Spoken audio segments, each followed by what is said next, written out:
श्री स्वामी समर्थ। आजची आपली कथा आहे बायकोचा सन्मान। सकाळी घरात धावपळ सुरू होती। गॅसवर चहा उकळत होता, पोहे तयार होते। अंकिता केशरी फुलांचा गजरा घालून स्वयंपाक करण्यात गुंतली होती। चेहऱ्यावर हलकसं हसू होतं, पण डोळ्यात थकव्याच्या रेषा दडवता येत नव्हत्या। मानव, तिचा नवरा, आधीच हॉलमध्ये बसून मोबाईल स्क्रोल करत होता। कपाळावर आठ्या, डोळ्यात एक प्रकारची नाराजी। त्याच्या आईने विचारलं, अगं, चहा झाला की नाही अजून? किती वेळ लावतेस? अंकिताने पटकन चहाचे कप ओतले आणि टेबलावर ठेवले। ती म्हणाली, झालं आई, घ्या चहा, पोहे पण तयार आहेत। मानवने कप उचलला, एक घोट घेतला आणि चेहऱ्यावर तिरस्काराचा भाव आणला। काय ग अंकिता, रोजचाच पातळ पाण्यासारखा चहा करतेस? काही जमतं का तुला व्यवस्थित? काहीतरी करायला शिक ना। माझ्या ऑफिसच्या कॅन्टीनमध्ये ह्यापेक्षा भारी चहा मिळतो। घरातले बाकी लोक हसले। त्याचा भाऊ म्हणाला, वहिनी काय, हिला फक्त फोनवर व्हिडिओ बघायला येतं। सगळे एकत्र हसले। अंकिता थोडंसं ओशाळली। हसण्याचा बहाणा करत ती परत स्वयंपाकघरात गेली, पण आतून ती भयंकर दुखावली होती। हा अपमान नवा नव्हता, रोजचाच होता। अंकिता ही मुळात शिकलेली मुलगी। पदवी पूर्ण केल्यावर एका कंपनीत ती नोकरी करत होती, पण लग्न झाल्यावर सगळं बदललं। मानवच्या घरच्यांना बाहेर काम करणारी सून नको होती। घर सांभाळणं हीच खरी जबाबदारी असं सांगून तिला नोकरी सोडायला लावली। सुरुवातीला तिला वाटलं, ठीक आहे, लग्नानंतर सगळं वेगळं असतं, पण काही दिवसातच कळलं की तिचं मत, तिची आवड, तिचा आत्मसन्मान याला इथे किंमतच नाही। मानवच्या शब्दात तिचं स्थान फक्त स्वयंपाक आणि मुलं सांभाळणारी बायको इथपर्यंतच मर्यादित होतं। संध्याकाळी एकदा घरात नातेवाईक आले होते। गप्पांचा फड रंगला होता। कोणी तिच्याबद्दल विचारलं, वा अंकिता, छान दिसतेस। तेवढ्यात मानव हसत म्हणाला, छान काय, ही साडी तर माझ्या पसंतीने घेतलेली आहे। हिला फॅशनचं काही कळत नाही। मुळात हिला काहीच कळत नाही। खाणं पिणं, कपडे, बोलणं सगळं बाळबोध। नातेवाईक हसले। कुणालाच वाटलं नाही की हे हसणं अंकिताच्या मनाला किती खोलवर दुखावतंय। ती डोळ्यातलं पाणी दाबून शांत बसली। कधी कधी मानव रागात शिव्याही द्यायचा, कधी तिच्या स्वयंपाकावर, कधी घरातल्या कामावर। तू काही कामाची नाहीस, नालायक आहेस, अशा शब्दांनी तिचा आत्मविश्वास तुटत चालला होता।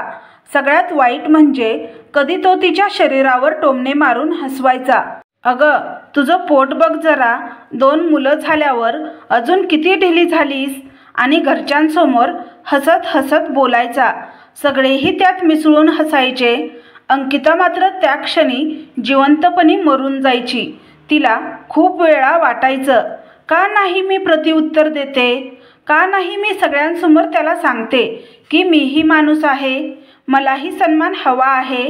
पण लगेच मुलांचे चेहरे नजरेसमोर यायचे। 8 वर्षाचा अर्णव आणि 5 वर्षाची आर्या। त्यांच्या निरागस डोळ्यात ती अश्रू कधीच दिसू द्यायची नाही। म्हणून ती गप्प राहायची, अपमान पचवत राहायची। एक रात्री मुलं झोपल्यावर ती एकटी खिडकीजवळ बसली होती। चंद्रप्रकाशात तिच्या चेहऱ्यावरचे अश्रू चमकत होते। मनातला प्रश्न पुन्हा डोकावला, मी खरंच एवढी वाईट आहे का? माझ्यात काहीच गुण नाहीत का? का मी नेहमीच कमी पडते? मग तिला आठवलं, कॉलेजमध्ये असताना तिला किती गोष्टी जमत होत्या। लेखन, चित्रकला, गोष्टी सांगणं, लोकांशी जोडून घेणं, सगळं कुठे हरवलं होतं? लग्नानंतर तिने स्वतःला इतकं का दडपलं होतं? त्या क्षणी तिच्या मनात एक विचार आला, नाही, आता मला माझं हरवलेलं अस्तित्व परत मिळवायचं आहे। मी फक्त बायको नाही, फक्त आई नाही, मी एक स्वतंत्र माणूस आहे। हा विचार तिच्या मनात ठिणगीसारखा पेटला।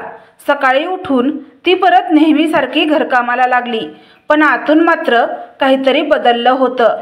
मानव आणि घरच्यांचा अपमान आता तिच्या आत्म्याला जाळत होता, आणि त्या ज्वालामधूनच तिच्या जिद्दीचा जन्म होत होता। हीच सुरुवात होती अंकिताच्या संघर्षाची, तिच्या नव्या प्रवासाची. रात्रीचं जेवण संपलं होतं. थाळ्या गोळा करून, भांडी धुवून, मुलांना झोपवून, सगळं आवरून झाल्यावर अंकिता थकलेल्या शरीराने हॉलमध्ये आली. मानव आपल्या मोबाईलवर व्हिडिओ बघत होता. कधी जोरात हसत होता, कधी नाक मुरडून दुसऱ्या व्हिडिओकडे स्क्रोल करत होता. तिला पाहून तो म्हणाला, अगं, रोज रोज किती उशीर करायचा आहे जेवणाला? मी कंटाळलोय आता. तुझ्यात काहीच टायमिंग सेन्स नाही. काहीच कळत नाही का तुला? आई म्हणते बघ, तू घर बिघडवलंस. अंकिता गप्प राहिली. तिच्या आतून शब्द यायचे, पण ओठांवर येण्याआधीच तिने गिळून टाकले. ती मुलांच्या खोलीत शिरली. अर्णव आधीच झोपून गेला होता. आर्या अजून झोपेच्या आधीच्या गप्पा मारत होती. आई, उद्या माझ्या शाळेत ड्रॉइंग कॉम्पिटिशन आहे. तू माझ्या बॅगमध्ये कलर ठेवशील ना? अंकिता हसली. हो गं बाळा, नक्की ठेवेन. तू फक्त रंगवायला मनापासून प्रयत्न कर. आर्याने आईचा हात धरला आणि म्हणाली, तू सगळ्यात बेस्ट आहेस आई. त्या एका वाक्याने अंकिताच्या डोळ्यात अश्रू आले. दिवसभर सगळ्यांनी अपमान केला होता, पण मुलीच्या त्या निरागस शब्दांनी तिच्या आत्म्याला थोडा दिलासा दिला. मुलं झोपल्यावर अंकिता खिडकीजवळ बसली. चंद्राचा प्रकाश तिच्या चेहऱ्यावर पडत होता. मनात प्रश्नांचा महापूर होता. मी का गप्प राहते? का मी नेहमी सगळं सहन करते? हे सगळं माझ्या नशिबातच का आलं? तिला आठवलं लग्नाच्या सुरुवातीचे दिवस. मानवने किती गोड बोलून तिला स्वप्न दाखवली होती. आपण एकमेकांना सपोर्ट करू, एकमेकांचे स्वप्न पूर्ण करू. पण काही दिवसातच सगळं बदललं. लग्नानंतर पहिल्यांदा जेव्हा तिने नोकरीवर जाण्याची इच्छा व्यक्त केली होती, तेव्हा मानवनेच कठोरपणे थांबवलं होतं. माझी बायको नोकरी करणार नाही. तुला माझं घर सांभाळायचं आहे. हेच तुझं काम आहे. बाहेर काम करण्याची गरज नाही.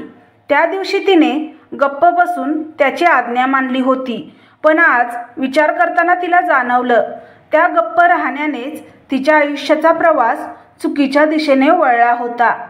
मानवच्या आईला कधीच अंकिता पसंत नव्हती. ती रोज छोट्या छोट्या टोमण्यांनी तिचा अपमान करत राहायची. हे काम नीट केलं नाहीस. तुला स्वयंपाक येतो का?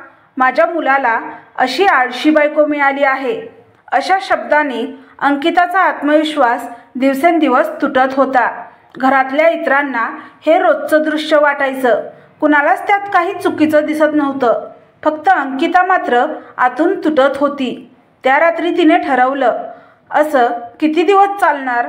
मुलांसाठी गप्प बसणं एक गोष्ट आहे, पण स्वतःचं अस्तित्व हरवणं ही दुसरीच गोष्ट आहे. माझ्या आयुष्याची दोरी फक्त दुसऱ्यांच्या हातात का असावी? मी स्वतःला का नाही उभं करू शकत? तिच्या मनात थिणगी पेटली होती. कदाचित ही थिणगी लहान होती, पण एक दिवस हीच मोठा ज्वालामुखी होणार होती.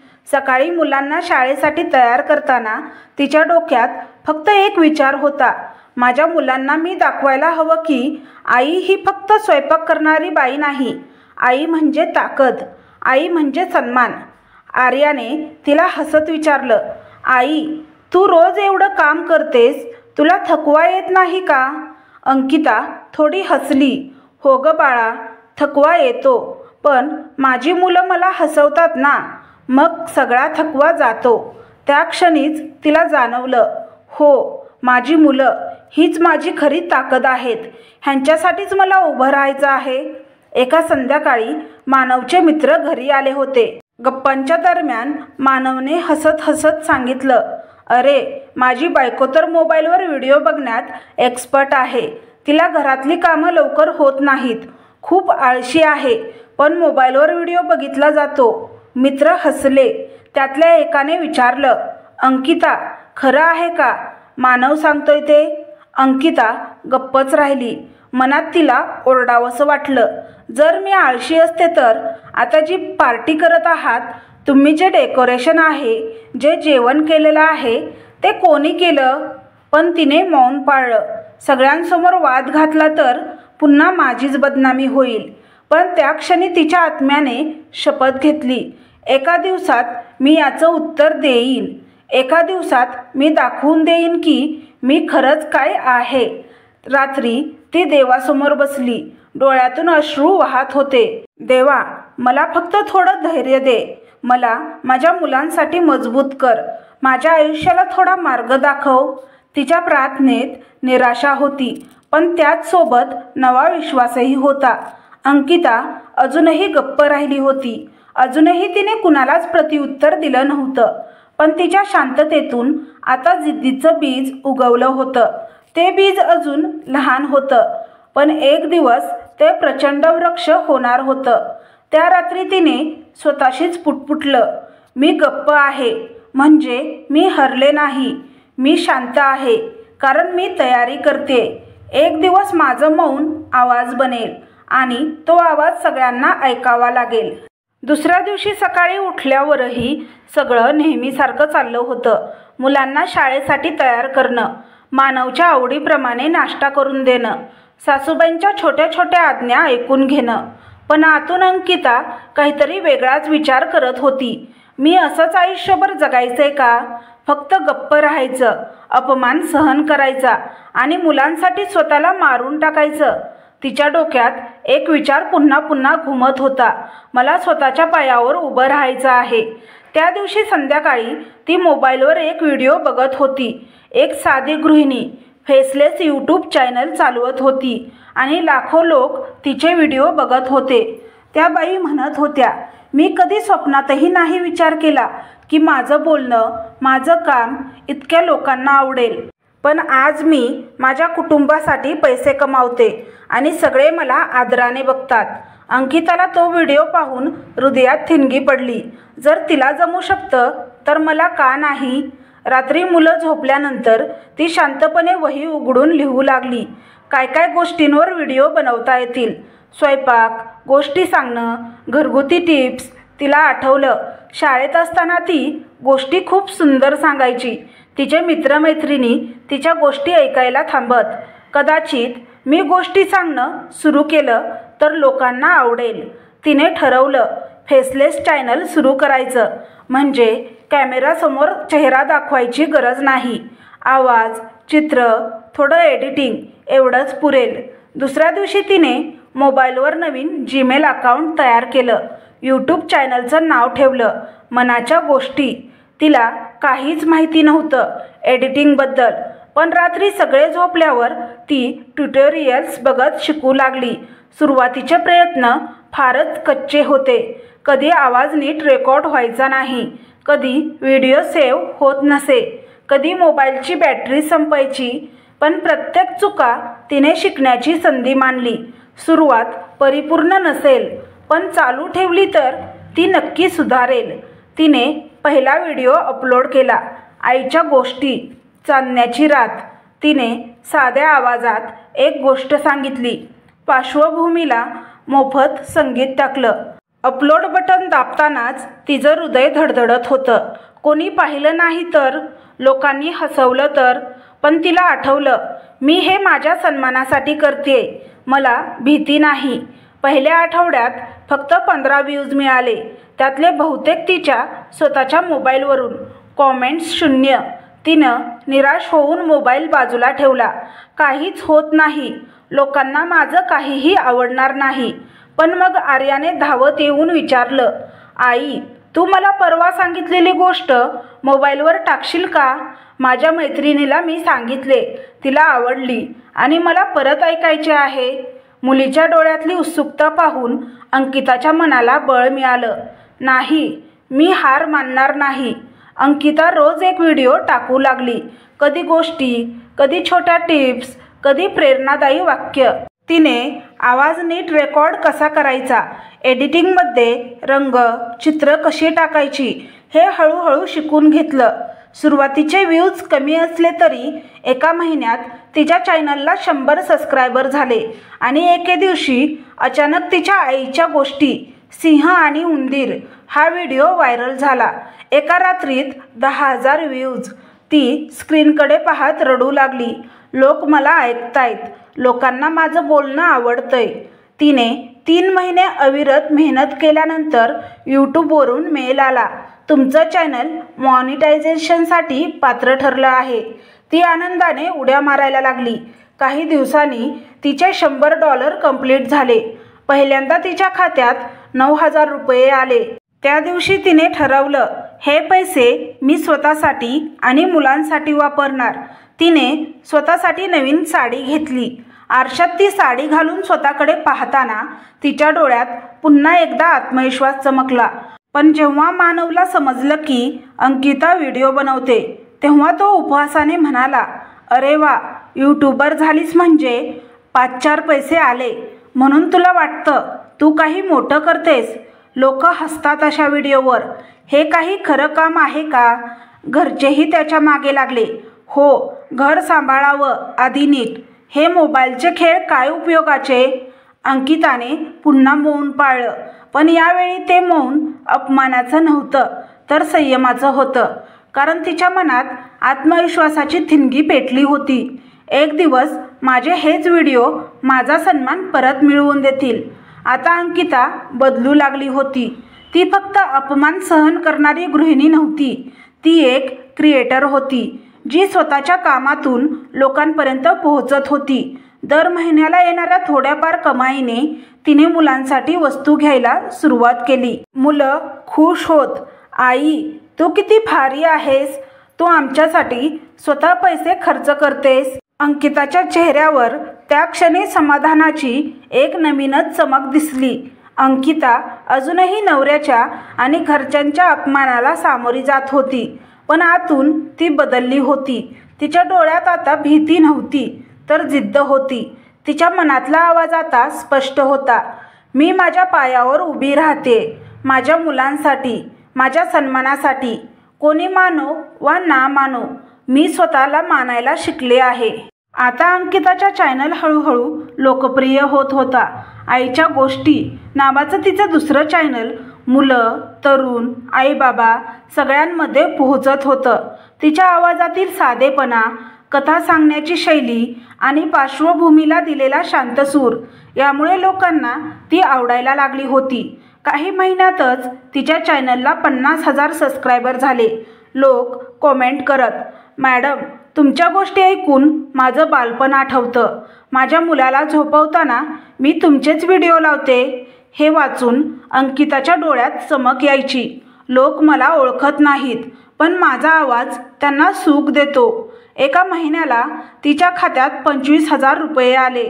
हा आकडा पाहून ती काही क्षण थक्कच झाली. लग्नानंतर प्रथमच तिच्या हातात इतके पैसे आले होते.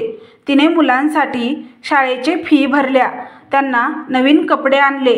मुलं आनंदाने तिच्या गळ्यात पडली. आई, तू खूप भारी आहेस. त्या क्षणी तिला जाणवलं, पैशाने फक्त गरजा भागत नाहीत, पैशाने सन्मान मिळतो. पण मानवला अजूनही हे काही पटत नव्हतं. तो मित्रांसमोर हसत म्हणायचा, अरे, माझी बायको आता यूट्यूबर झाली म्हणे, मोबाईलमध्ये बडबड करते आणि पैसे येतात म्हणे. पण खरं सांगू, हिने कितीही पैसे कमावले तरी घर तिच्या हातून नीट चालणार नाही. त्याचे मित्रही हसायचे. कोणी म्हणायचं, वारे मानव, तुझी वाईफ स्टार आहे. कोणी चिडवून विचारायचं, कधी आमच्यासमोर लाईव्ह होणार अंकिता वहिनी. सगळ्यांच्या थट्टेमध्ये अंकिता गप्प राहायची.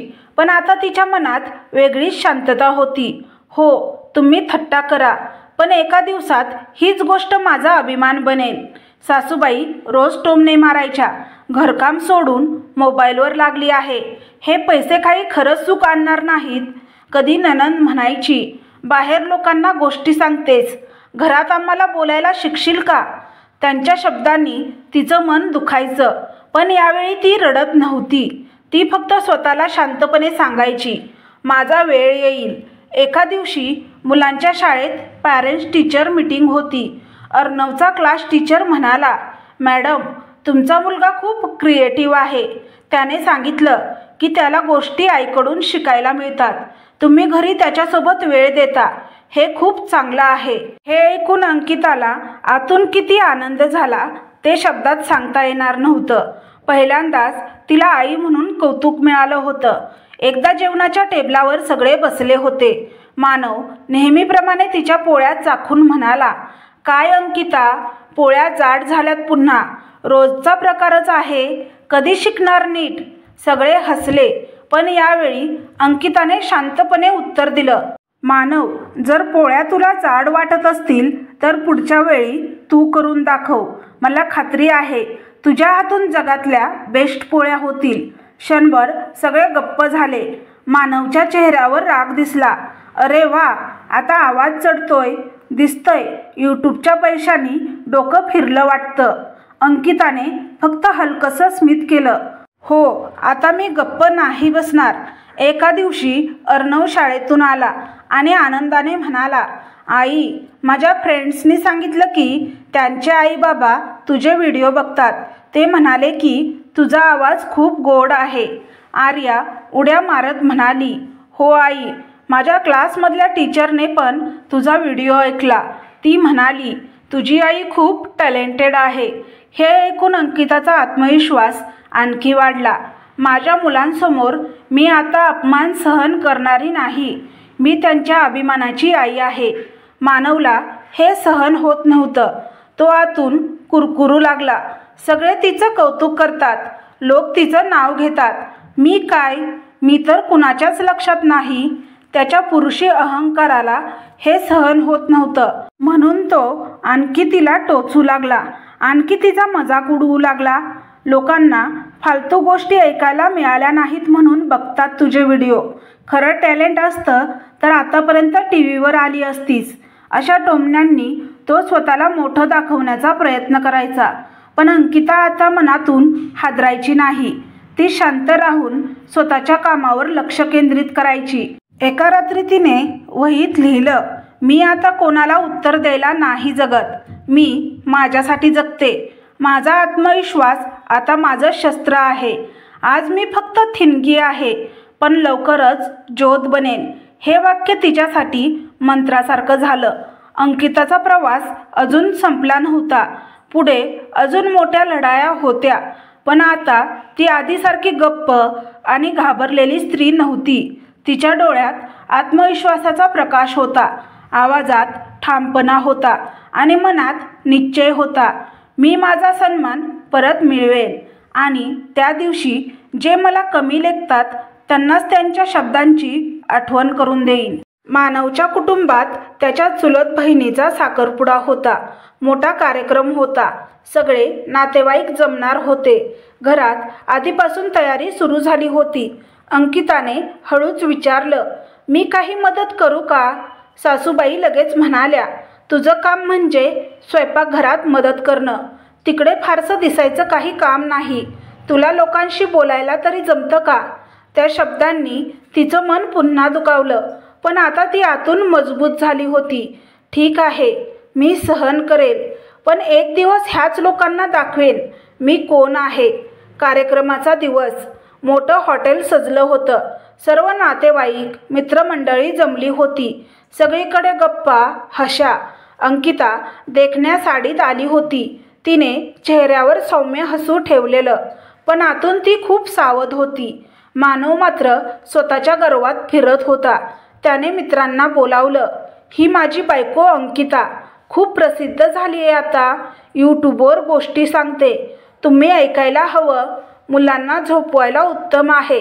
हा हा हा. सगळे मोठ्याने हसले. कोणीतरी म्हणालं, मानव, तुझं बरोबर आहे. लोक कंटाळले की अशा गोष्टी ऐकतात.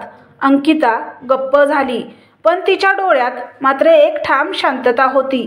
डिनरच्या वेळी टेबलावर सगळे बसले होते. मानवने पुन्हा थट्टा सुरू केली, बघा बरं, माझी बायको पोळ्या जाड करते, पण यूट्यूबवर मात्र लाखोंना गोष्टी सांगते. लोकांनी जर तिचा स्वयंपाक बघितला असता ना, तर कुणी सबस्क्रायबर राहिला नसता.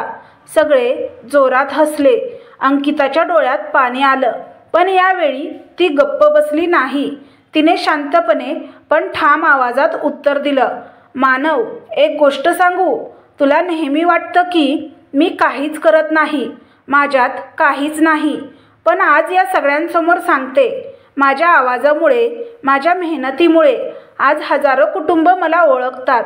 आई बाबा आपल्या मुलांना झोपवताना माझ्या गोष्टी ऐकवतात आणि मला वाटतं यापेक्षा मोठा सन्मान कुठलाही नाही. सगळीकडे शांतता पसरली. कोणीच हसत नव्हतं. ती पुढे म्हणाली, तुला वाटतं मी फक्त घरकाम करते, पोळ्या जाड करते, पण तुला त्या कशा करतात हे सुद्धा माहिती नाही. पण माणसाचं मोल त्याच्या पोळ्यांनी नाही तर त्यांच्या कर्तृत्वाने ठरतं. आणि माझं कर्तृत्व मी स्वतः निर्माण केलं आहे. नातेवाईक एकमेकांकडे बघू लागले. कुणाला विश्वास बसत नव्हता की इतकी गप्प राहणारी अंकिता इतक्या ठामपणे बोलते आहे. मानवचा चेहरा लाल झाला. तो रागाने म्हणाला, तू माझा अपमान केलास सगळ्यांसमोर. बायको असून नवऱ्याला असे उत्तर द्यायचं? अंकिताने त्याच्याकडे सरळ डोळ्यांनी पाहिलं. आणि जेव्हा तू सगळ्यांसमोर माझा अपमान करायचास तेव्हा तुला कधी वाटलं का की मी तुझी बायको आहे? जेव्हा तू माझ्या शरीरावर विनोद करत होतास, जेव्हा तू मला नालायक म्हणत होतास, तेव्हा तुझ्या लक्षात आलं का की मी माणूस आहे, मी तुझी बायको आहे? सगळे स्तब्ध झाले.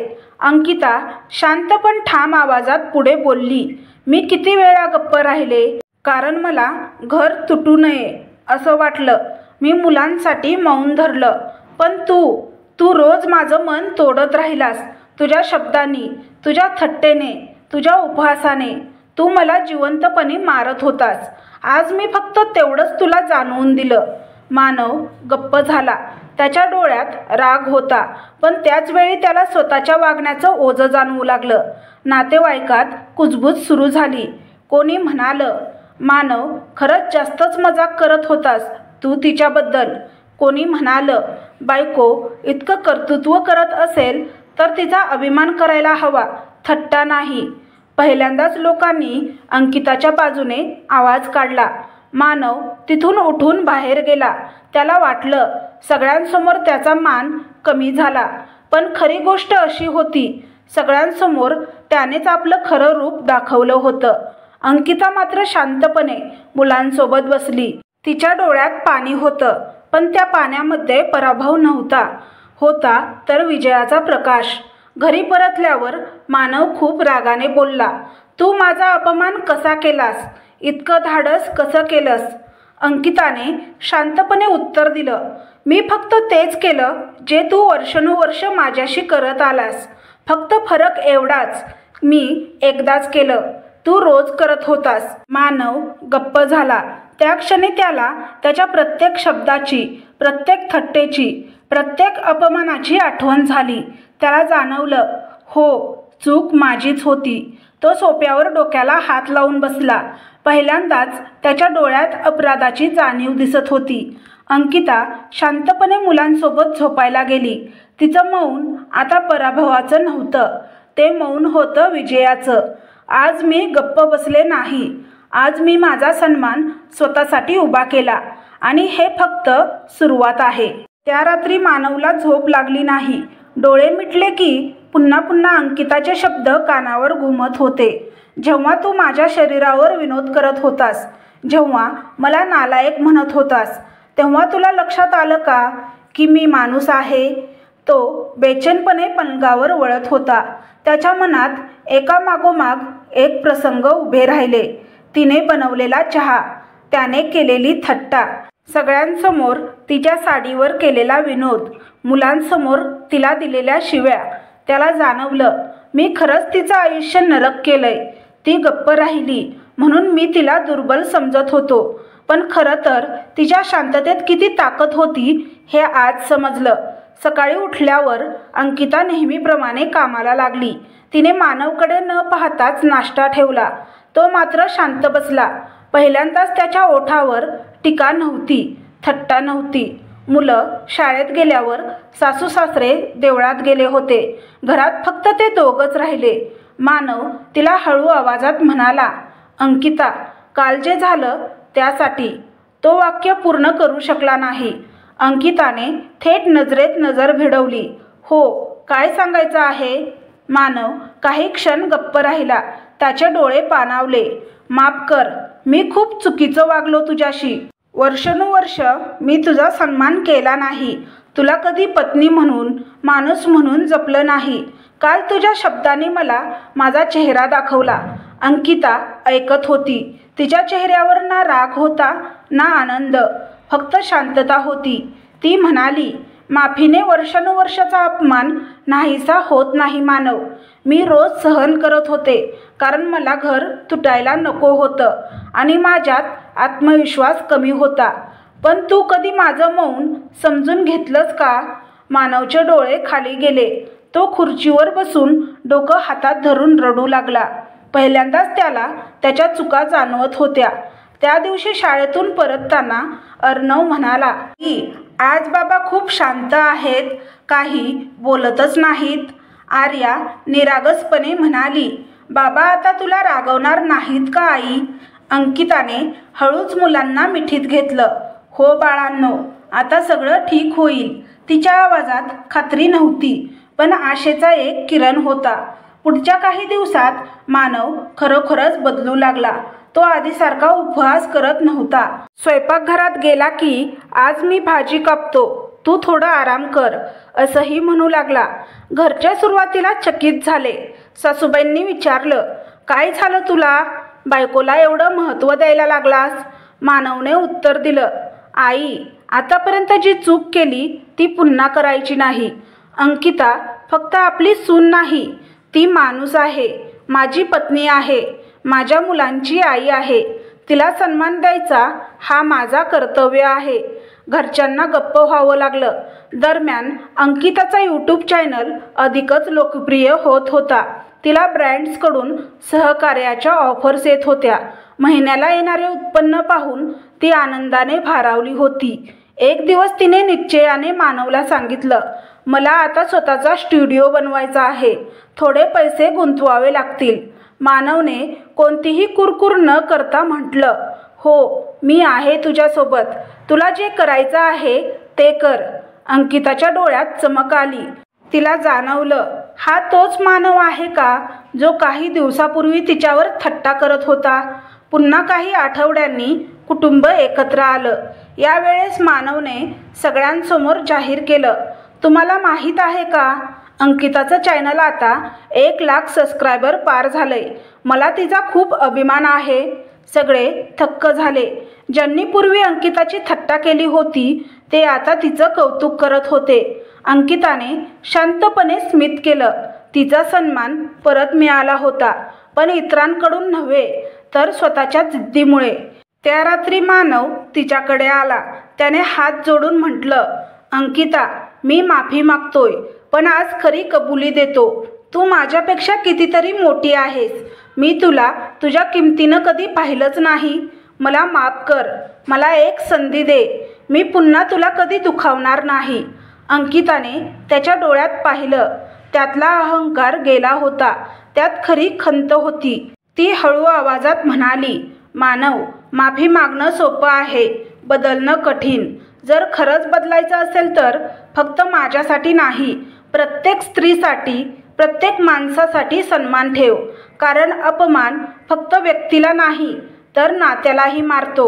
मानवने तिचा हात घट्ट धरला. मी वचन देतो. त्या रात्री अंकिता खूप दिवसांनी शांत झोपली. डोक्यावर ओझं नव्हतं, हृदयात भीती नव्हती. तिला जाणवलं, मी हरवलेली नव्हते, मी फक्त दाबली गेले होते. आज मी माझं खरं रूप जगासमोर आणलं आहे.